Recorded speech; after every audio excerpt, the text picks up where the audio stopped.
Well, it was this way in Chicago when our former mayor and Congressman Harold Washington was a member of Congress. And we got together in a room with him and said, brother, we want you to run for mayor. Well, he had terms. Well, we can't run without money. And somebody's got to raise some money. And we've got to get our people registered to vote. And if we will register X amount and raise X amount, I will run. He gave us the terms. We raised the money and got the people fired up to register. And the rest is history. Our first black mayor of the great city of Chicago. Now, when Barack was selected, somebody knew his qualifications. Somebody knew his great intelligence. But more importantly, somebody knew the time.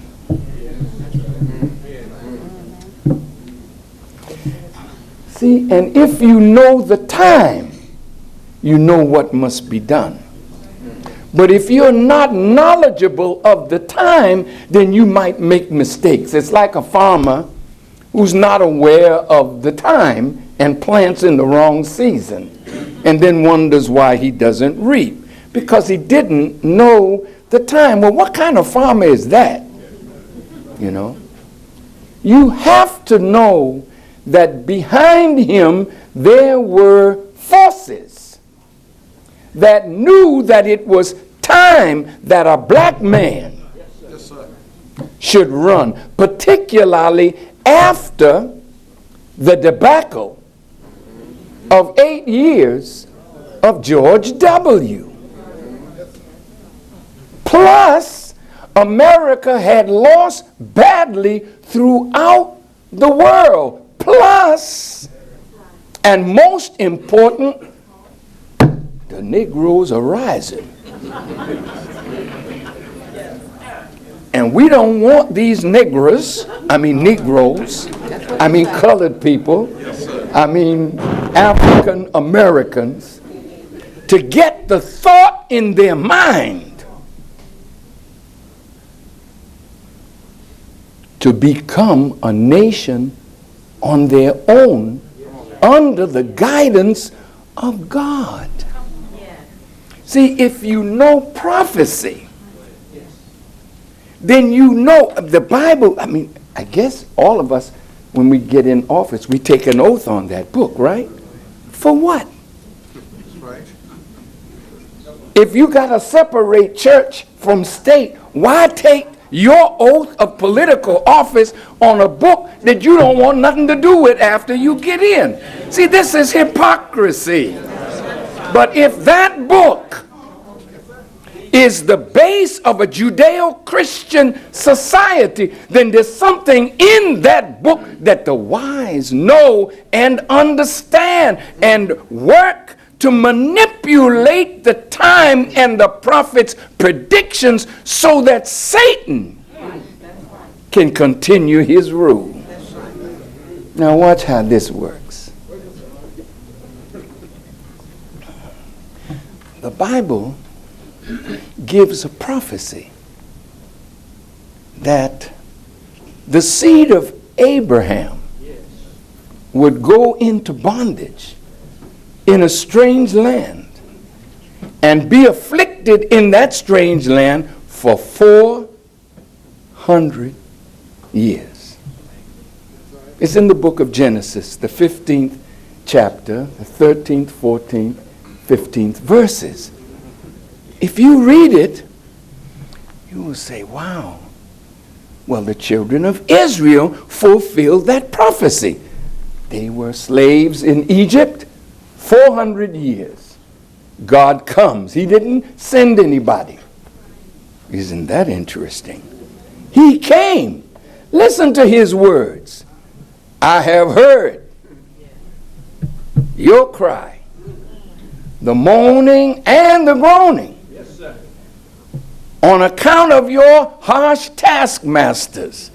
Then God speaking says, I think I will go down now and see whether the cry is altogether what I have heard. So he visits Egypt and he calls out Moses. And you know, all the time when we were in church, you know, go down Moses, way down in Egypt land. Oh, we used to love it. Go on and tell old Pharaoh. To do what? No. Let them in. Integrate them. Make them feel that we love them.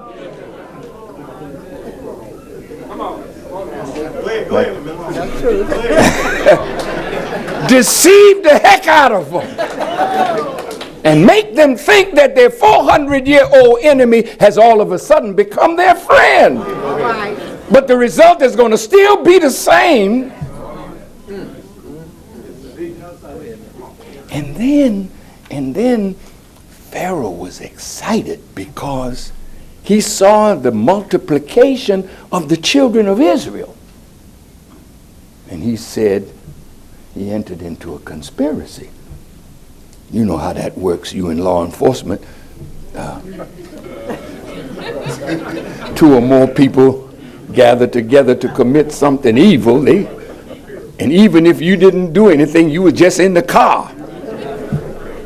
But they get you for conspiracy. Pharaoh said, come, let us deal wisely with them, lest they multiply, join on to an enemy of ours, and come against us. Well, what was the plan, Pharaoh? He said, let's kill all the boy babies and spare the females. And the Quran says, indeed, and that was a great trial. Well, all right, that happened back there. But then in the book of Deuteronomy, God is speaking to Moses. It's the 18th chapter, the 18th verse. He says, Moses, I'm going to raise them, somebody else in the future, up, a prophet like unto thee. And I'm going to put my words in his mouth, and he shall speak unto them all that I have commanded him. So both the Bible and the Quran are looking for a man, a future man, that would look like Moses. Well, he couldn't look like Moses unless there was somebody that looked like Pharaoh in a country that looked like Egypt, among a people that looked like the children of Israel. So here we are. We've been here over 450 years, and we have been treated as strangers. Yes, our brother has been elected 5 times, and many of you have risen to positions of high honor and integrity in white American society, and it's something we should be proud of. But here's the caveat. The Honorable Elijah Muhammad said that no one man can rise above the condition of his people. So if the masses of the people are ignorant, savage in their behavior, killing one another, raping and robbing, refusing to get an education, dropping out of school, filling the jails, then how can the mayor be respected with the respect and honor that he is due if the masses of his people are in the condition that our masses are in?